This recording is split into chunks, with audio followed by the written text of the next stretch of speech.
की शुरुआत हो चुकी है और तापमान भी अब धीरे धीरे बढ़ने लगा है। आने वाले समय में मौसम कैसे रहने वाला है, हीट वेव की क्या स्थिति है, हमारे साथ बात करने के लिए मौजूद है मौसम वैज्ञानिक डॉक्टर नरेश कुमार। नरेश जी, हीट वेव की स्थिति बनती हुई नज़र आ रही है, कितने दिन तक रहेगा, क्या कुछ रहने वाला है, मौसम कैसा रहने वाला है? अगर आप अभी की बात करें, अभी जो है heat wave to severe heat wave जो कंडीशंस हैं वो गुजरात में प्रिवेल कर रही हैं, काफ़ी दिनों से प्रिवेल कर रही हैं और उसके लिए हमने रेड अलर्ट दे रखा है। तो ये आने वाले 3 दिनों में ऑलमोस्ट सिमिलर सिनेरियो रहेगा। स्पेसिफिकली सौराष्ट्र कच्छ में सीवियरिटी ज़्यादा है, इसके साथ वार्म नाइट भी है और गुजरात में भी सिमिलर केस है, लेकिन जहाँ जो सीवियर हीट वेव नहीं है, हीट वेव कंडीशंस है। और इसके साथ ही वेस्ट राजस्थान में भी heat wave to severe heat wave conditions almost सभी स्टेशंस में ही टेम्परेचर्स ज़्यादा पाए जा रहे हैं, हीट वेव कंडीशंस बना हुआ है। जो सारा सिनेरियो 3 से 4 दिन कंटिन्यू रहेगा। तो सर, अगर दिल्ली एनसीआर की बात की जाए तो यहाँ पर येलो अलर्ट जारी किया गया है और यहाँ किस तरीके की स्थिति रहने वाली है?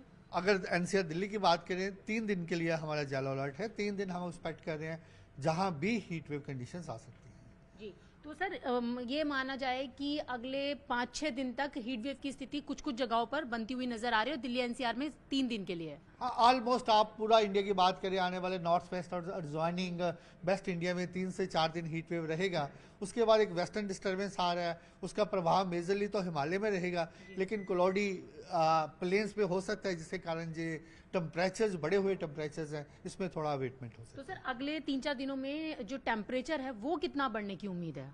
देखिए, अभी जैसे ऑलरेडी ये जो टेम्परेचर्स है, जहाँ सौराष्ट्र कच्छ वेस्ट राजस्थान में ऑलरेडी पीक पे ही है, 45 क्रॉस कर चुके हैं टेम्परेचर्स। और अब बाकी हिस्सों की बात करें, 2 से 3 डिग्री बढ़ सकता है पंजाब, हरियाणा, उत्तर प्रदेश वगैरह में। तो आने वाले 3 दिनों में 2 से 3 डिग्री बढ़ सकता है। और दिल्ली में सर? दिल्ली में वो 40-41 के पास रहने का अनुमान है। बस एक आखिरी सवाल है कि यहाँ तो red alert, orange alert, yellow alert नजर आ रहे हैं, दूसरी तरफ मैं देख रही हूँ कि पूर्वोत्तर में बारिश और ठंडी हवा। हाँ जी, वहाँ पे ऐसा है कि हवाएं बे ऑफ बंगाल से आ रही हैं, यहाँ ट्रफिंग टाइप बना हुआ है, लो प्रेशर जोन टाइप। उसके कारण ये है कि जहाँ हम थंडरस्टॉर्म एक्टिविटी एक्सपेक्ट कर रहे हैं, इसके साथ ही एक जहाँ नीचे भी एक लो प्रेशर जोन बना हुआ है, वहाँ से एक ट्रफ जा रहा है। उसके प्रभाव से तमिलनाडु और केरला में आने वाले 2 दिनों में वहाँ भी आइसोलेटेड हैवी रेनफॉल हो सकता है। तो सर, आपने हीट वेव तो बता दिया और टेम्परेचर भी बता दिया, तो ये 3-4 दिन तक है, तो उसके बाद कुछ हल्की फुल्की राहत मिलेगी? हाँ हाँ, बिल्कुल वही कहा है, जब 3-4 दिन हीट वेव रहेगा, उसके बाद टेम्परेचर्स में गिरावट आने का अनुमान है। तो आपने देखा, ये थे हमारे साथ बात करने के लिए मौसम वैज्ञानिक डॉक्टर नरेश कुमार, जो कह रहे हैं कि अगले 3 दिन तक तो हीट वेव की स्थिति बन रही है, लेकिन उसके बाद एक वेस्टर्न डिस्टर्बेंस भी दिखाई दे रहा है, तो उसके चलते थोड़ी सी राहत जरूर मिलेगी।